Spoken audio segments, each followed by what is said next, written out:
Good evening everyone. Kokalla द्वितीय के जो पुत्र हुए वो हुए गंगादेव, जिनका शासनकाल माना जाता है 1015 से 1041। इन्होंने राजा भोज जो कि परमार वंश के राजा थे और राजेंद्र चोल जो कि शाही चोल वंश के राजा थे, दोनों के साथ मिलकर एक संघ का गठन किया जिसे राज्य संघ नाम दिया गया। इन तीनों ने मिलकर एक राज्य संघ का गठन किया जिसका प्रमुख उद्देश्य यही रहा होगा कि यदि बाहरी राजाओं द्वारा आक्रमण किया जाता है तो एक दूसरे की मदद करना। इन्हीं तीनों ने मिलकर चालुक्य वंश के राजा थे जयसिंह द्वितीय, उन पर आक्रमण किया लेकिन उन्हें हराने में असफल रहे। सबसे महत्वपूर्ण बात तो यही है कि ये तीनों ने मिलकर भी जयसिंह द्वितीय को पराजित नहीं कर पाए, और जिस कारण से आप जानते हैं कि किसी भी चीज में यदि हार होती है तो आरोप प्रत्यारोप लगते ही हैं। तो इन तीनों का जो राज्य संघ था वो एक प्रकार से विश्वसनीय नहीं रहा। तो जो राजा भोज थे राज्य संघ के, उन्हीं पर आक्रमण कर दिया था किसने? गंगादेव ने, और उन्हें पराजित भी कर दिया था। तो इनके बारे में एक शिलालेख प्राप्त है जो चंदेल शिलालेख के नाम से जाना जाता है। चंदेल शिलालेख या हम कहें चंदेल वंश के जो राजा थे वो इन्हीं के समकालीन थे, इसलिए चंदेल वंश से संबंधित जो चंदेल शिलालेख उत्तर प्रदेश के महोबा में पाया गया है उसमें राजा गंगादेव को विश्वजीत की संज्ञा दी गई है या उन्हें विश्वजीत कहा गया है। ठीक है। इसके बाद जो गंगादेव थे उन्होंने नए सिक्के जारी किए, नई मुद्रा जारी की जिसमें लक्ष्मी जी की मूर्ति की जो छाप होती है वह प्रिंट करके सिक्कों को जारी किया गया। और हम देखते हैं कि इनका माता लक्ष्मी के प्रति इतना अधिक लगाव था कि अपने बच्चे का जो नामकरण किया था इन्होंने आगे लक्ष्मीकरण के नाम से किया था। जो इन्होंने सिक्के जारी किए उस पर माता लक्ष्मी की छाप यह प्रिंट करके उन्हें जारी किया गया, और हम ऐसा मानते हैं कि आगे जो इनके जो पुत्र हुए इन्होंने उसका नाम भी माता लक्ष्मी के नाम पर लक्ष्मीकर्ण रखा था। ठीक है, या उसी को कर्णदेव भी कहा गया था। इन्होंने जो अपना अंतिम समय व्यतीत किया वो प्रयागराज में व्यतीत किया। प्रयागराज अर्थात जो इलाहाबाद है उसी का प्रयागराज नामकरण कर दिया है और प्राचीन नाम भी उसका प्रयागराज था। और फिर उसी के बाद अक्षयवट के समीप इनकी मृत्यु हो गई थी। तो ये अंतिम दिनों में हम कह सकते हैं कि प्रयागराज में चले गए थे अपना शासन छोड़ के। ठीक है, और अपना जो शासन दिया इनके जो उत्तराधिकारी हुए या इनके जो पुत्र थे वो थे लक्ष्मीकर्ण। लक्ष्मीकर्ण कलचुरी वंश के त्रिपुरी शाखा के सबसे महत्वपूर्ण शासकों में से एक हैं, क्योंकि इन्हें एक उपाधि दी गई थी हिंद का नेपोलियन की। इन्हें हिंद का नेपोलियन कहा जाता था। मैंने आपको बताया था कि भारत का नेपोलियन किसे कहा जाता था? समुद्रगुप्त को। नेपोलियन के बारे में भी मैंने बताया था, नेपोलियन बोनापार्ट के बारे में आपको पहले बता चुके हैं इतिहास में। तो समुद्रगुप्त को भारत का नेपोलियन कहा जाता था और हिंद का जो नेपोलियन कहा जाता था वो लक्ष्मीकर्ण को कहा जाता था, क्योंकि इन्होंने अपने साम्राज्य का विस्तार इतना अधिक कर रखा था कि जितने भी राजाओं से इनके युद्ध हुए सभी को इन्होंने पराजित किया, फिर चाहे चंदेल वंश के राजा हों या परमार वंश के राजा हों। ठीक है, देखते हैं। इन्हें हिंद का नेपोलियन कहा जाता था और कलिंग पर इन्होंने आक्रमण कर उसे जीता, और उस कारण से इनको एक उपाधि दी गई थी, तिरकलिंगाधिपति की उपाधि। तिरकलिंगाधिपति की उपाधि दी गई थी। इसके बाद मालवा नरेश राजा भोज को मालवा नरेश जो कि परमार वंश के राजा थे, राजा भोज, उनको पराजित करने के लिए इन्होंने अपने समकालीन भीम प्रथम जो कि अलहनवड़ के चालुक्य वंशीय राजा थे, गुजरात वाले क्षेत्र में भीम प्रथम के साथ संधि की, और दोनों ने मिलकर किसको पराजित किया? राजा भोज को। परंतु इन्होंने संधि का उल्लंघन कर दिया, और जैसे ही राजा भोज को पराजित किया तो उसके बाद किस पर आक्रमण कर दिया? भीम प्रथम पर, और वो हार भी गए। वो चूंकि कमजोर हो गए थे राजा भोज के साथ युद्ध करने के कारण, इसलिए जो भीम प्रथम थे वो भी हार गए थे। अब देखिए आपके धीमे धीमे परमार वंश के राजाओं से भी इनकी शत्रुता हो गई। भीम प्रथम थे या अनहलवड़ के चालुक्य वंशीय राजाओं के साथ भी इनकी शत्रुता हो गई। धीमे धीमे देखेंगे कि सभी जो शत्रु होते हैं वो मिलकर इकट्ठे हो जाते हैं और इन पर आक्रमण कर देते हैं। अभी आगे देखेंगे। वैसे भी शत्रु का शत्रु मित्र होता है। ठीक है, तो वही हुआ कि जो राजा भोज भी पराजित हो गए, भीम प्रथम भी पराजित हो गए, तो इन लोगों में मित्रता हो गई और वो मौके को तलाशने लगे कि जैसे ही कमजोर पड़ेंगे लक्ष्मीकर्ण हम उन पर आक्रमण करेंगे। ठीक है, उसके बाद जो इस तरह की संधि है कि एक दूसरे को सहयोग करने की और अंत में उस संधि का उल्लंघन करना, ऐसा अंग्रेजों ने भी किया था, जिसे सहयोग संधि भी कहा जाता था, जिसमें ऐसा माना जाता कि राजाओं को आश्वासन दिया जाता था कि यदि आप पर कोई विदेशी आक्रमण करता है तो आपको सहयोग दिया जाएगा। लेकिन अंग्रेज जैसे ही उस राजा का समर्थन करते थे, सहयोग देते थे, और फिर जब वो कमज़ोर पड़ता था तो जिसका सहयोग दिया है उसी पर आक्रमण कर देते थे। ये भी अंग्रेज़ों की पॉलिसी रही है। हम पढ़ेंगे, जब आधुनिक काल का इतिहास पढ़ेंगे, अंग्रेज़ों का आगमन पढ़ेंगे तो उसमें देखेंगे इन सब चीज़ों के बारे में। ठीक है, इन्होंने मालवा नरेश राजा भोज को तो पराजित कर ही दिया। इसके बाद जो अगले राजा थे, चंदेल वंश के राजा थे कीर्तिवर्मन भी थे और देववर्मन भी थे। तो इन्होंने कीर्तिवर्मन को भी पराजित किया और देववर्मन को भी पराजित किया। और जो कीर्तिवर्मन थे, इनसे जीत के बाद इन्होंने एक नाटक करवाया था जिसे कहा जाता है प्रबोध चंद्रोदय प्रहसन। एक नाटक करवाया जो एक प्रकार से चंदेल वंश के राजाओं को नीचा दिखाने के लिए ऐसा किया गया था। तो कोई भी व्यक्ति हो, सबसे जो महत्वपूर्ण होती है उसके लिए अपना स्वाभिमान होता है, और राजा के लिए तो वैसे ही स्वाभिमान सर्वोपरि होता है। और जब हार गए थे राजा कीर्तिवर्मन, तो उनसे एक नाटक करवाया था वरी सभा में जिसे कहा गया था प्रबोध चंद्रोदय प्रहसन। तो ये काफ़ी लज्जित हुए थे और इसका बदला उन्होंने बाद में लिया भी था।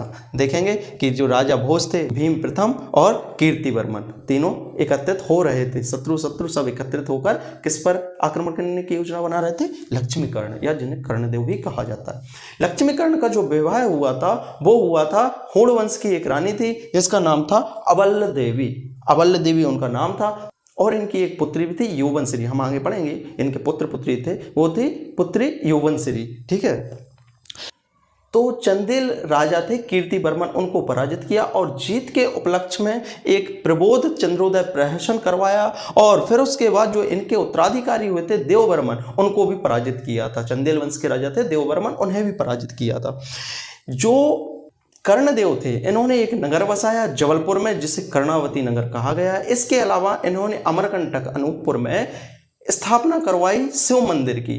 और देखते हैं कि बनारस में कर्णमेरु नामक एक 12 खंड का शिव मंदिर का भी निर्माण करवाया था। हम देखते हैं कि शुरुआत में से ही कि जो कलचुरी वंश के राजा थे वो शैव धर्म के उपासक थे। ठीक है, तो इन्होंने शिव मंदिरों का निर्माण करवाया था। अब देखते हैं कि जो इनसे हार चुके थे राजा, उन्होंने सभी ने प्लान किया कि ये तो बढ़ते ही जा रहा है, ये तो विस्तृत ही होता जा रहा है और अति का तो अंत होता ही है, आप जानते भी हैं। और वही हुआ भी।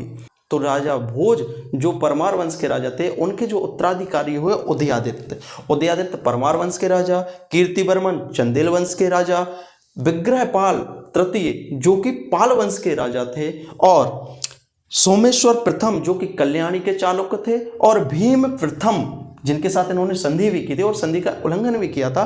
तो भीम प्रथम जो कि अनहलवड़ के चालुक्य वंशीय राजा थे, जो कि गुजरात वाले क्षेत्र के अनहलवड़ के चालुक्य वंशीय राजा थे भीम प्रथम। तो कीर्तिवर्मन, उदयादित्य, विग्रहपाल तृतीय, सोमेश्वर प्रथम और भीम प्रथम, इन सभी ने मिलकर किसको पराजित किया? कर्णदेव को। आप इससे अनुमान लगा लीजिए कि 5 राजाओं को इकट्ठा होना पड़ा किसको पराजित करने के लिए? कर्णदेव को। इसलिए इन्हें जो कहा गया है वो हिंद का नेपोलियन कहा गया है, राजा कर्णदेव। और उनके जो पुत्र हुए वो थे यश कर्णदेव। जो राजा कर्णदेव थे उनका शासनकाल था 1041 से लेकर 1072 तक। तो 1072 के बाद जो इनके पुत्र हुए वो थे यश कर्णदेव, जिनका शासन था 1073 से लेकर 1123 ईस्वी तक। मैंने बताया था कि जो कर्णदेव थे उनकी पत्नी का नाम था अवल्ल देवी, और इनसे जो पुत्री प्राप्त हुई थी उसका नाम था यौवनश्री, और पुत्र थे यश कर्णदेव। तो यौवनश्री का विवाह हुआ था विग्रहपाल तृतीय जो कि पाल वंश के राजा थे। और इसके बाद जो यश कर्णदेव राजा बनते हैं तो इन्होंने तेलंगाना पर आक्रमण किया और लूटने से जो धन प्राप्त हुआ था उसको अपने साथ न लाकर इन्होंने भीमेश्वर शिवालय को भेंट कर दिया था। उसके बाद जो यश कर्णदेव थे, इन्हीं के शासनकाल में अब विरोधियों का आक्रमण होना प्रारंभ हो गया था। और वैसे भी जो वाद के शासक थे वो काफी कमजोर थे, इतने योग्य नहीं थे, जिसमें यश कर्णदेव के समय कन्नौज के शासक थे गोविंद चंद्र, उन्होंने आक्रमण किया था किस पर? त्रिपुरी क्षेत्र पर। और जो कलचुरी शासकों का क्षेत्र था शासन का, उसका कुछ भाग किसने अधिकृत कर लिया था? गोविंद चंद्र ने। अब जो यश कर्णदेव थे, इनके जो पुत्र हुए वो थे गया कर्ण। याद रखना, कर्णदेव, यश कर्णदेव और गया कर्ण थे। उन्होंने 2 विवाह किए, जिसमें रानियों का नाम था अल्हड़ देवी जो कि मेवाड़ के गोहिल वंशीय राजा थे विजय सिंह, उनकी पुत्री थी। और जो दूसरी थी श्यामल देवी, वो मालवा नरेश परमार वंश के राजा थे उदयादित्य, जिन्होंने किसको पराजित किया था? कर्णदेव को। अब देखिए कि राजनीति में किस तरीके से शत्रुओं के साथ भी वैवाहिक संबंध स्थापित किए जाते हैं। हम इतिहास के शुरुआती दौर से ही देख रहे हैं कि राजाओं ने अपने शासन को चलाने के लिए या विरोधियों को दबाने के लिए वैवाहिक संबंधों वाली नीति अपनाई थी। तो इन्होंने भी, जो परमार वंश के राजा थे उदयादित्य, उनकी जो पुत्री थी श्यामल देवी, उसका विवाह किया था गयाकर्ण से। अब जब दो शादियां करोगे आप तो कैसे शासन संभालोगे? तो राजा जो गयाकर्ण थे उन्होंने 2 शादियां की। और फिर इन्हीं के समय चंदेल वंश के राजा थे मदन वर्मन। चंदेलों ने हमेशा इन पर आक्रमण ही करते रहे, चाहे कीर्तिवर्मन हो, देववर्मन हो, और अब मदन वर्मन, इन्होंने इन पर आक्रमण किया और इनको पराजित कर दिया। गयाकर्ण को किसने? मदन वर्मन ने। चंदेल वंश के राजा थे। तो जो अल्हड़ देवी थी, इनसे जो पुत्र हुआ था वो था नरसिंह। नरसिंह कलचुरी वंश के राजा थे और अल्हड़ देवी के पुत्र थे। तो एक शिलालेख प्राप्त हुआ है जबलपुर में भेड़ाघाट से।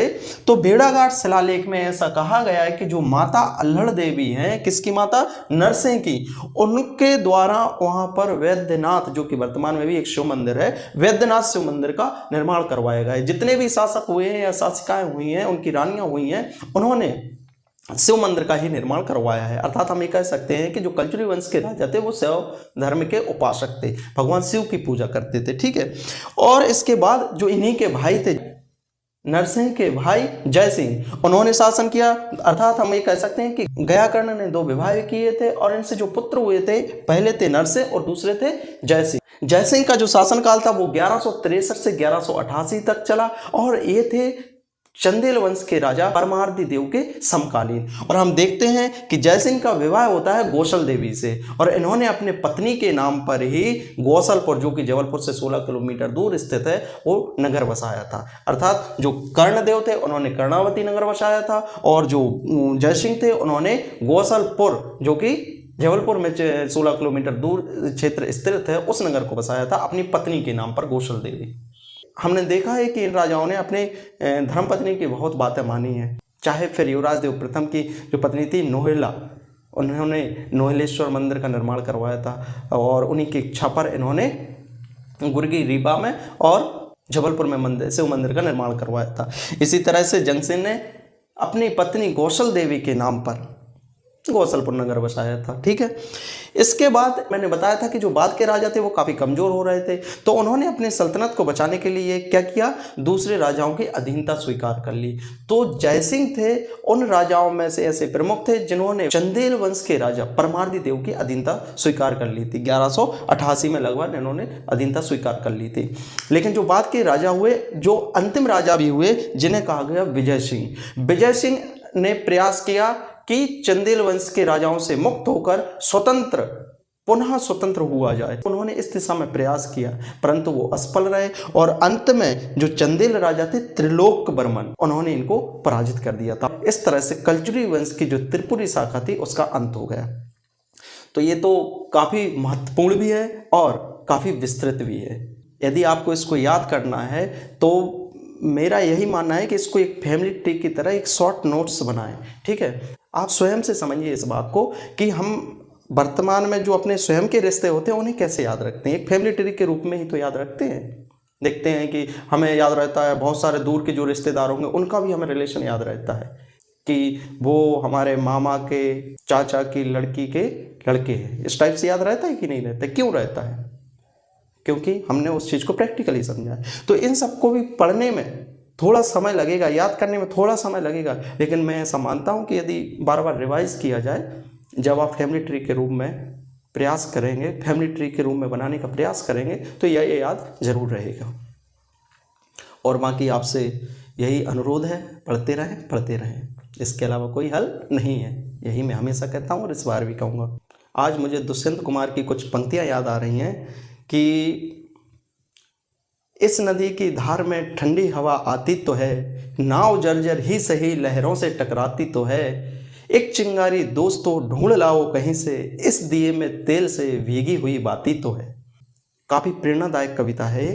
तो सभी के अंदर तेल से भीगी हुई बाती है, बस आवश्यकता है एक चिंगारी की, और मैं प्रयास कर रहा हूँ उस चिंगारी को लगाने की, उस चिंगारी के माध्यम से आपको प्रज्वलित करने की। ठीक है। और मेरा ऐसा विश्वास भी है कि मेरी यह चिंगारी आपको प्रज्वलित करने के लिए काफ़ी होगी। बहुत बहुत धन्यवाद। शुभ रात्रि।